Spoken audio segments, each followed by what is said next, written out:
इस कहानी की लेखिका हैं वर्षा भारद्वाज। अब तक आपने सुना अभय 4 तत्वों को तलवार में स्थापित कर चुका है। दूसरी ओर सिंघिया महारानी की आत्मा का इंतजार कर रहा है। अभय के दोस्त मंदिर में अभय का इंतजार कर रहे थे। अब आगे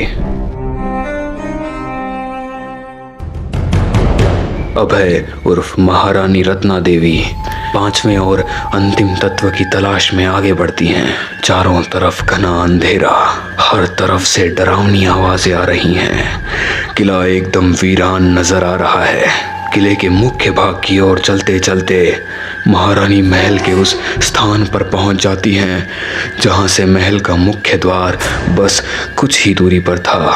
हर तरफ घने पेड़। जैसे ही महारानी वहां पहुंची, तेज हवाएं चलने लगती हैं, जमीन हिलने लगती है। अचानक महारानी यानी अभय का पैर कोई खींचते हुए ले जाता है और अभय को खींचकर एक ताबूत में डाल देता है। और जैसे ही अभय ताबूत में गिरा, ताबूत बंद हो गया। अभय अंदर ही छटपटाने लगता है। धीरे धीरे किले की सब आत्माएं आकर ताबूत को घेर लेती हैं और उसको ढक देती हैं। ताबूत जमीन के अंदर धंसने लगता है और अंत में वो पूरी तरह जमीन में समा गया।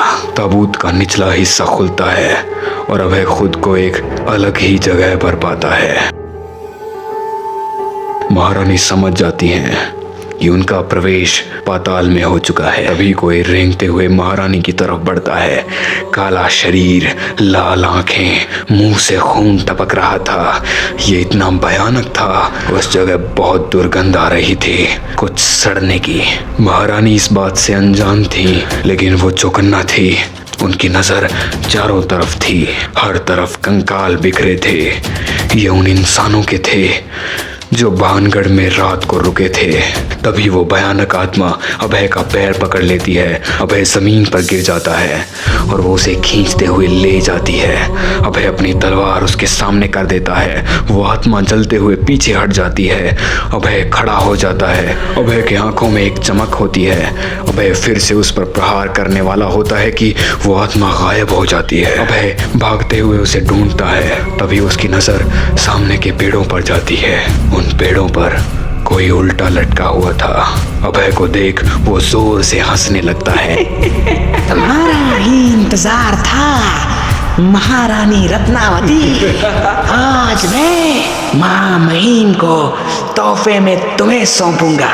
महारानी भी हंसते हुए कहती हैं, लेकिन उससे पूर्व तुम मुक्ति पा चुके होगे दैत्यराज कालनेमी।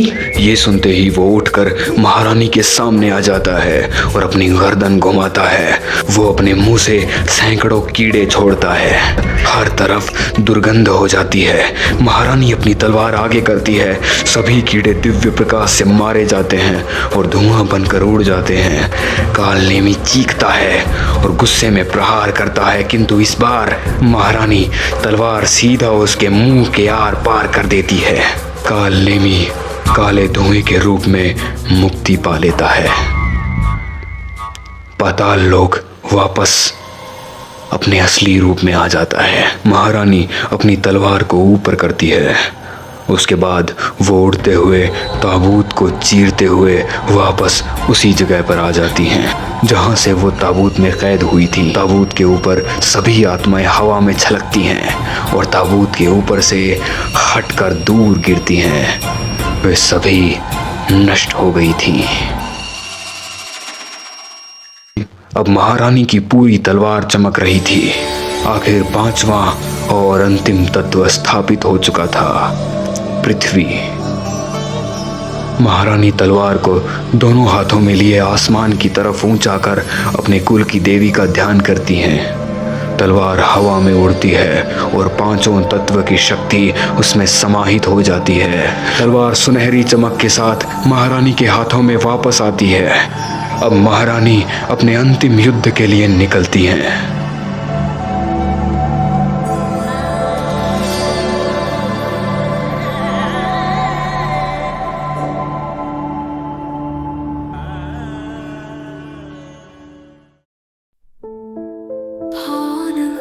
शापित है, माया जाल है, भूतों का ये महल है, दो पहलू से